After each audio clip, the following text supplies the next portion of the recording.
بسم اللہ الرحمن الرحیم۔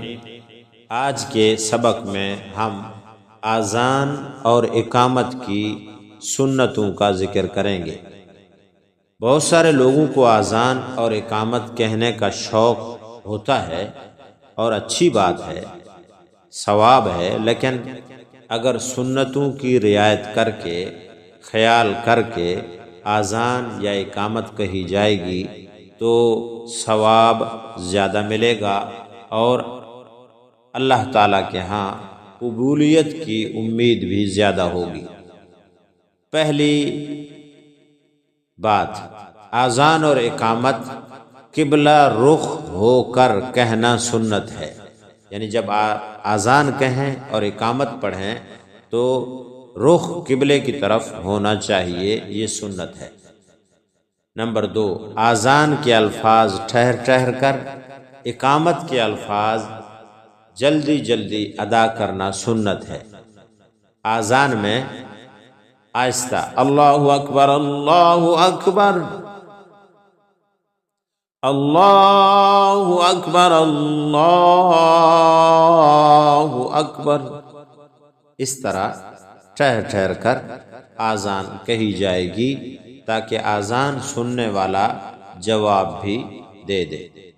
اور اقامت کے الفاظ میں جلدی ہے، اللہ اکبر اللہ اکبر اللہ اکبر اللہ اکبر، اشہد ان لا الہ الا اللہ اشہد ان لا الہ الا اللہ، دو جملے ایک ایک سانس میں اقامت میں ادا کیے جائیں گے۔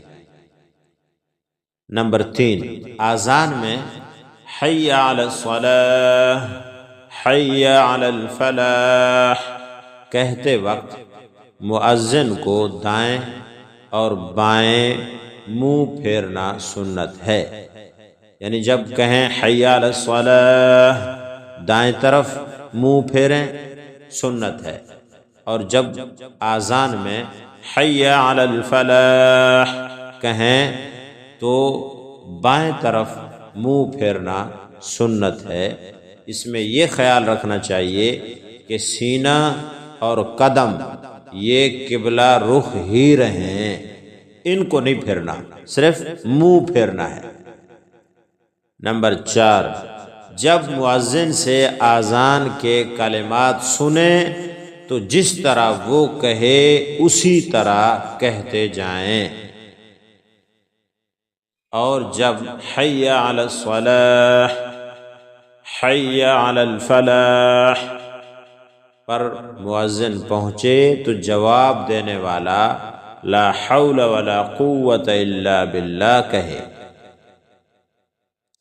نمبر 5، فجر کی اذان میں الصلاۃ خیر من النوم جب مؤذن کہے گا تو جواب دینے والا صدقت و بررت یہ کہے گا۔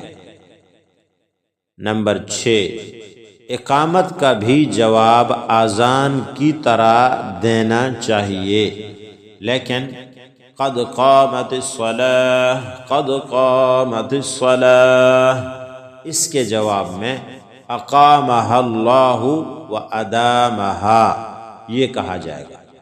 نمبر 7، اذان کا جواب دینے کے بعد درود شریف پڑھنا سنت ہے۔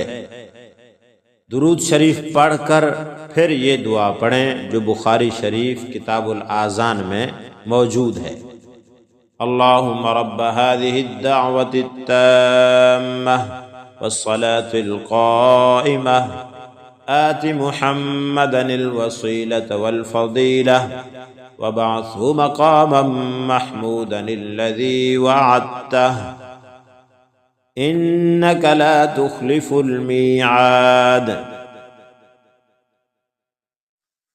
یہ اذان کے بعد کی دعا ہے، انک لا تخلف المیعاد، یہ جو آخری جملہ ہے یہ بخاری میں نہیں ہے، امام بیہقی رحمۃ اللہ علیہ نے سنن کبیر میں نقل فرمائی ہے۔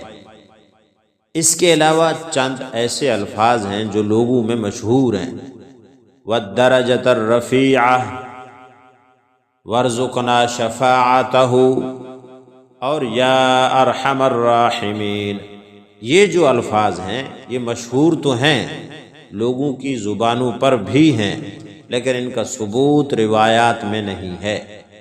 ملا علی قاری رحمۃ اللہ علیہ نے یہ بات بھی لکھی ہے کہ یہ الدرجۃ الرفیعہ اور اس قسم کے جملے یہ روایات میں ثابت نہیں ہیں، یہ لوگوں کی اپنی اضافی چیز ہے، اس سے بچنا چاہیے۔